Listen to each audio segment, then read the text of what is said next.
ఎందుకంటే వారు కొంచెంలో నమ్మకంగా ఉన్నారు కాబట్టి, దేవుడు అత్యధికమైన వాటిపైన యజమానులుగా, అధిపతులుగా నియమిస్తున్నాడు. ఫలించే తీగనంట మరెక్కువగా ఫలింపజేస్తాడంట. పనికి రాని తీగల్ని ఆయన తీసివేస్తాడంట. ఆయన ఏమంటున్నాడంటే, "నా యందు నిలిచియుండుండి, మీ యందు నేనును నిలిచియుందును.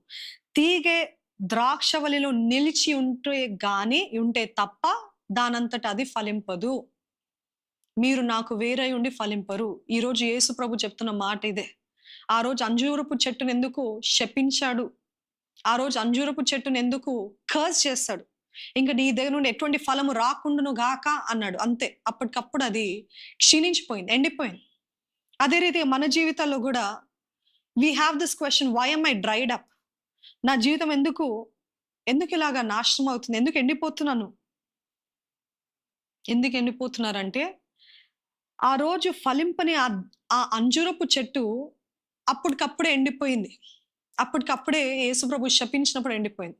కానీ మనమందరం చెట్లు గాదు గదా! We are human beings. ఆయన స్వరూపంలో చేయబడిన వారం. మనం ఎలా ఎండిపోతాం తెలుసా? You want to know how we dry up?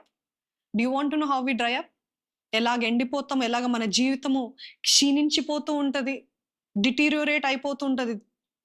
అడుగంటిపోతూ ఉంటామంటే, ఎలాగ ప్రారంభించదంటే మొదటిగా మన హృదయంలో. ఎట్లా హృదయంలో అంటే, మెల్లమెల్లగా ప్రార్థన చేయడము ఆపేస్తాం. ప్రార్థన పైన ఇంట్రెస్ట్ ఉండదు. వాక్యము చదవాలనే ఇంట్రెస్ట్ పోతది. చదవడము, ధ్యానించడం అనే ఆ ఇంట్రెస్టే ఉండదు. చర్చ్‌కి వెళ్ళాలా? ఎందుకెళ్ళాలి?